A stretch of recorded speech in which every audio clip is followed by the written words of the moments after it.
today we are stopping that cycle. I'm going to walk you through a clear, totally distraction-free framework to achieve fluency entirely on your own. No waiting for tutors, no endless app loops, just a solo learner's roadmap to real, tangible results. So here's our roadmap for today. We've got choosing your language wisely. Step 1, the basics. Step 2, active listening. Step 3, solo speaking. And finally, mastering culture and context. Let's get to it. Section 1, choosing your language wisely. Ego versus reality. Before you even learn how to say hello, you really have to ask yourself why you're doing this. Picking a notoriously difficult language just because it sounds cool, or maybe to impress strangers on the internet and rack up views, well, that's a guaranteed fast track to failure. Wanting to learn Japanese just to understand anime without subtitles might motivate you for what, exactly one afternoon? But compare that to real, ego-crushing realities. Say your friends made a Spanish-speaking group chat without you, and you desperately want to know what they're saying. Or, on a more extreme level, historical survival, actually needing to learn English because of global events. You absolutely need a motivator that forces you to engage. If you treat learning like a chore, you just won't stick with it. Now, if you aren't driven by pure spite or absolute survival, you kind of need to set yourself up for an easy win. The absolute easiest languages for an English speaker to pick up are Spanish, French, and Portuguese. Starting with one of these really maximizes your chances of actually enjoying the process.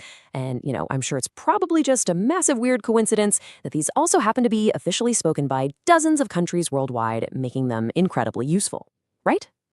Moving on to Section 2, Step 1, the basics. Ditch the apps. The internet will constantly tell you that you need a language partner or some tutor to talk to you like a baby until you absorb the vocabulary. And hey, while that works, it requires another human. And we are building a solo roadmap here. So here is your 3-step at-home fluency method. It's not glamorous for sure, but it is effective. Step 1, the beginner textbook. Step 2, target language YouTube. And Step 3, solo camera speaking. This entire methodology is built completely on independence, so let's look closer at that crucial first step.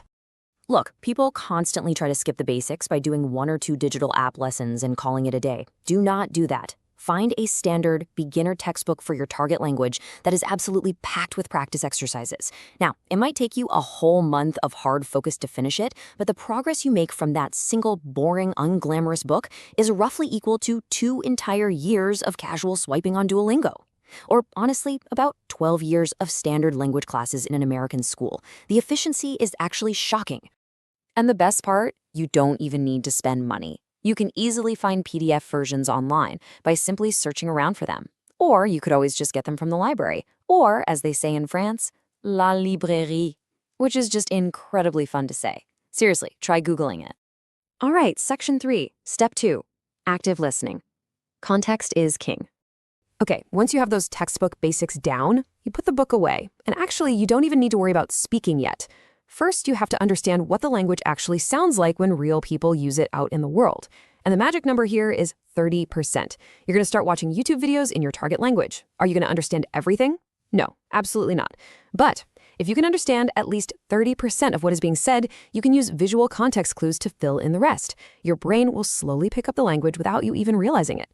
And hey, if a video sounds like complete gibberish and you comprehend less than 30%, do not sweat it. It's not your fault. They are just talking way too fast. So, to fix that, use this highly practical tip. Just go to the YouTube search bar and add the magic word easy next to whatever topic you're looking for. Boom. Suddenly you'll be served content totally tailored to your comprehension level. Turn on those auto captions so you can rewind and check words, and definitely keep a tool like reversal context handy. That lets you look up a word and see exactly how it's used in a real, natural sentence. But you have got to avoid the ultimate trap, turning on English subtitles. You might feel like you're absorbing the target language, but let's be real, you're really just practicing your English reading speed. 5 years later, all you have to show for it is a fancy Discord profile picture. Instead, by sticking strictly to target language subtitles, you physically force your brain to connect the spoken sound to the written word. And that is what leads to actual real-world vocabulary growth. Eventually, through consistent active listening, you are going to cross a threshold, 70%. When you find that you can comfortably understand at least 70% of everything you watch without leaning heavily on an English dictionary, huge congratulations. It is officially time to unleash the next phase. Section 4, Step 3, Solo Speaking. No humans required. This is the final and admittedly somewhat lonely phase of our roadmap. But honestly, if you've ever met someone who is genuinely self-taught, this is exactly the secret they use to achieve fluency. Here's your solo speaking routine. First, as you watch those target language videos, pause after important sentences. Second, repeat them out loud. Whisper them if you have to, but physically verbalize them. Pretend you're in a real conversation. Third, if a sentence sounds super useful, write it down in a notebook, just for the physical practice. And fourth, the ultimate test here, sit in front of a camera and record yourself talking about your day. If you forget a word, just say it in English and keep rolling. Don't stop. Later, you watch the recording back. Use an app like DPL to translate the gaps and learn exactly what you were missing. Which brings us to Section 5, Mastering Culture and Context, Entering the Real World. Look, if you keep doing the textbook, the active listening, and the camera speaking, you will become fluent. But eventually, this solitary method has to meet reality. So what happens when you finally travel? You step off the airplane, armed with all your perfectly practiced vocabulary, and you suddenly realize a language doesn't exist in a vacuum. It's deeply tied to the culture, the people, and the current events of the place you're actually visiting. For example, you might expect a quiet, romantic stroll in France, but what you might actually see are hundreds of French farmers driving their tractors right into the capital to form a massive blockade. If you ask a local what's going on, they might casually brush it off as a normal Tuesday, because creative protest is honestly a bit of a national pastime there. To truly understand what they are saying and why they're saying it, you really need context about local politics and culture. This is where understanding how local news works becomes absolutely essential. A tool like Ground News aggregates global reporting so you can actually see the context native speakers are living in. Using a centrist BBC article as a baseline, you can see the bias distribution regarding those exact French protests. The platform shows how the political left and the political right are covering the exact same event. It breaks down the factuality, the ownership of the sources, and the distinct political framing. It's pretty wild how dramatically different the framing can be. One headline might paint the protesters as angry manure-slinging traffic blockers.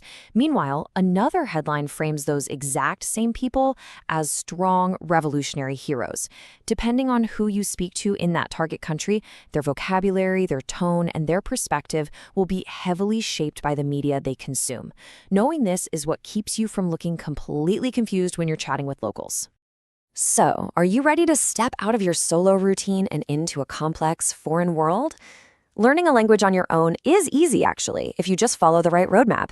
You grab a textbook, you actively listen using context clues, you talk to your camera, and you study the culture. You've got the tools. Now it's time to put down those gamified apps, pick up a textbook, and get to work. Thanks for joining me on this explainer, and I'll catch you in the next one.